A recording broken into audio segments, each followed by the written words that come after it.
Recently, there's a lot of business news about the so-called Great Resignation wave.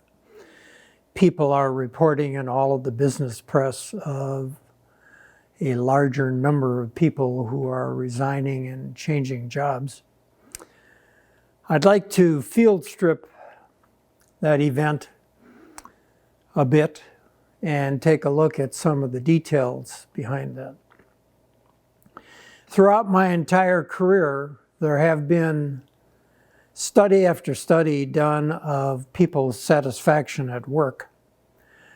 And the most usual percentage that's reported is 40% of people do not like the job that they're on, mostly because they don't like their boss. Or if you follow the Gallup research, their best friend is not at work. They don't like their work colleagues. And to some extent, they don't like the content of the products and services that the company produces. So 40% sort of say, putting aside the current COVID situation, that if there was an opportunity, they would take it. So under normal conditions, 40% of people would leave your company if there were easy opportunities to do so. Now, looking at the current resignation wave, one of the things we have to remember statistically is that during the about 18 months of heavy-duty COVID and shutdown, none of those 40% had the opportunity to leave. There were no jobs. In fact, they were working remotely from home, didn't see their boss very often, didn't care if their teammates were their best friends. So one analytical data scientist did a study and said, well, the current resignation wave is just the normal resignation wave plus the 18-month period in which very few people were able to change jobs, so that there isn't actually an exaggerated resignation wave.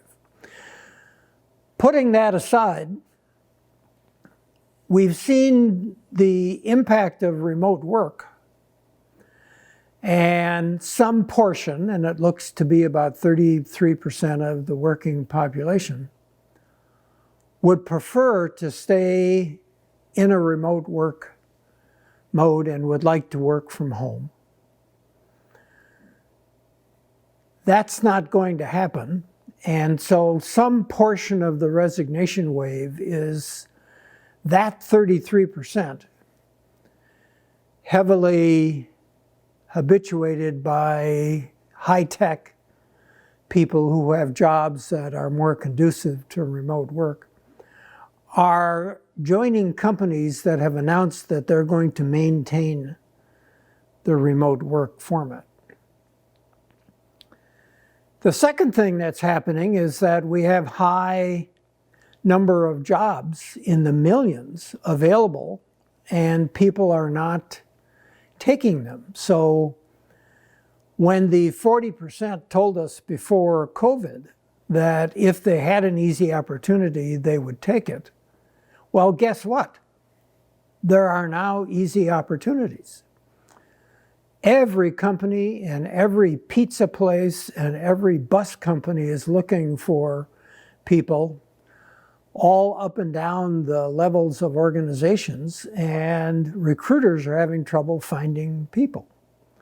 So some portion of that 40% in probably the best get myself a new job market that there will ever be are taking that easy out and resigning and getting a job they think is going to be better. Now, if you look at people leaving your company, if you look from a succession planning standpoint and a talent management standpoint, you need three buckets of people. You need strategists, visionaries, you need operators and executors, and you need relators and caregivers. So at any given time in the C-suite, you need a handful of strategists. You don't need many visionaries. You need a good number of executors or operators, people who make things happen. And you need a good deal of caregivers, the people who are in PR and customer relations and care for stakeholders and customers. So from a succession planning standpoint, you ought to have 3 stacks of talent, having many generations of each kind coming up through the organization. So you need double-digit but low number of visionaries coming up through your company. You need a pretty good number of executors and operators, people who get things done. And you need a pretty good number of customer service and stakeholder care people. So whether I should be bothered by the resignation wave or not depends upon who's leaving. In the 4th bucket is everyone else. People who do a fair day's work for a fair day's pay. They do okay. They're probably not going to grow very significantly over time. They leave their work at work and don't work off work and weekends.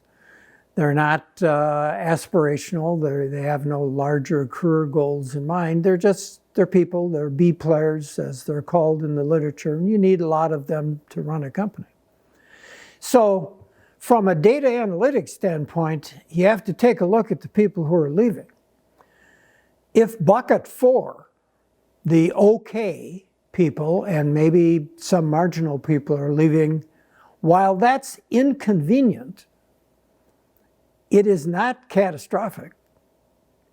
And as a matter of fact, having some of those people who don't like your company, who don't like your products and services, and they don't like your boss, it's probably cheaper for them to resign and leave, for us not to have to go through the process of laying them off or firing them. So if your bucket 4 people are leaving, that's uncomfortable, inconvenient, takes a lot of recruiting to replace them, but you can flip a coin and get as good or if not better a person out in the marketplace. If your visionary, strategist, high potentials are leaving, you've got a major catastrophic problem on your hand. That means you've got an engagement issue. That is, your organization, and particularly the talent management staff, is not doing what they need to do to engage high potentials. And that's a science all by itself. So if you look at who's resigning, if people who you think someday you were expecting to be in the C-suite are leaving, you have a large problem on your hands. The percentages don't matter. 1 is too many. If it's your operators and executors, the 2nd bucket, that are leaving, it's important, less than catastrophic with your strategists and visionaries. You do need people who know how to run things and to run large-scale operations. On the other hand, there's more of those in the marketplace. So it's important to keep your executors, particularly because they know about your products, they know about your services, they know about your customers, they know who your stakeholders are, and that's a very important chunk of knowledge to leave the company. So you need to work on how do you engage bucket 2 people. If the bucket 3 people, that's of least concern. That is, there are lots of people who love people in the employment world. They're easiest to find among the 3 buckets. The visionary strategists are the rarest, operators are 2nd, and the caregivers and relators are 3rd. So there may be a great resignation wave, but the important thing is to do data analytics on who is it that's resigning. And you have inconvenient, if average to marginal people are leaving. You're in some trouble if the caregivers and relators are leaving. Little more trouble if operators and executors are leaving, and you're in real trouble if the visionaries and strategists are leaving.